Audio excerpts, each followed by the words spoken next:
उधर सीएजी की ओर से संसद में भारतीय रेलवे के खाने पर दाखिल की गई रिपोर्ट के बाद रेल मंत्रालय ने कदम उठाना शुरू कर दिया है। रेल मंत्रालय ने कहा है कि भारतीय रेलवे खानपान और पर्यटन निगम यानी IRCTC नई केटरिंग पॉलिसी बनाएगा।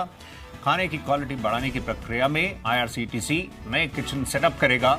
मंत्रालय की ओर से जारी किए गए बयान में कहा गया है कि IRCTC को खाने तैयार करने और फूड डिस्ट्रीब्यूशन के बीच फर्क पैदा करना जरूरी कर दिया गया है।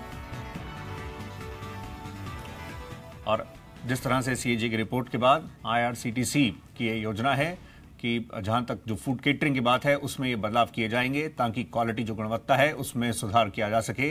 इसको लेकर जो खामियां रखी गई थी रिपोर्ट में उसको बेस बनाते हुए, उसको आधार बनाते हुए इस तरह से अब जो केटरिंग की पूरी व्यवस्था है उसमें बदलाव करने के लिए योजनाएं बनाई जा रही हैं। और आने वाले दिनों में जो रेल यात्री होंगे उनको बेहतर जो है खाना मिल सके उसके लिए ये पूरी योजना है।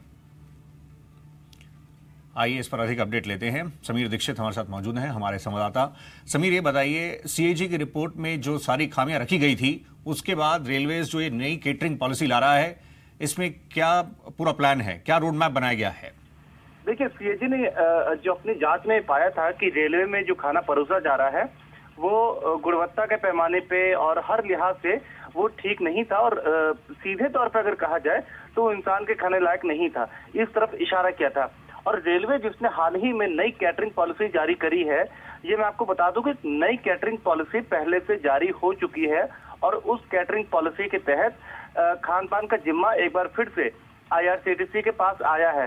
लेकिन ये जरूर है कि अब फोकस रेलवे का ये होगा कि उस नई कैटरिंग पॉलिसी के तहत जो भी जिम्मेदारियां हैं उनको जल्द से जल्द पूरा किया जाए और जो कुछ भी कदम उठाए जा सकते हैं उनको जल्दी उठाकर खान पान की शिकायतों को कम करना और उसमें सुधार करने का लक्ष्य है। और अगर जिन कदमों की तरफ बात कर रही है रेलवे, उसके तहत ये है कि अगले 1.5 साल में 100 से ज्यादा बेस किचन बनाए जाने हैं। और इन बेस किचन का मतलब ये है कि ये आधुनिक बेस किचन होंगे जहाँ पे काफी हाइजीनिक तरीके से खाना बनाया जाएगा।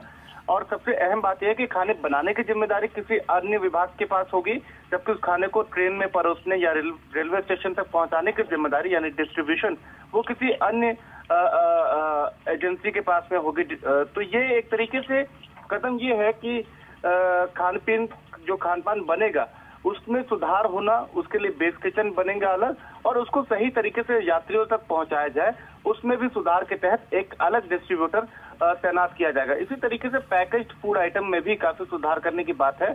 तो कुल मिलाकर जो नई कैटरिंग पॉलिसी है, रेलवे को काफी उम्मीद है कि उससे जो खाने पीने की शिकायतें हैं उनको दूर किया जा सकेगा। लेकिन अब बात और कुल मिलाकर गेंद इस बात पर आकर टिकती है कि रेलवे इस नई कैटरिंग पॉलिसी के तहत जो भी कदम है उनको कितनी जल्दी और कितने प्रभावी तौर पे उठाता है। जी समीर, शुक्रिया आपका इस जानकारी के लिए।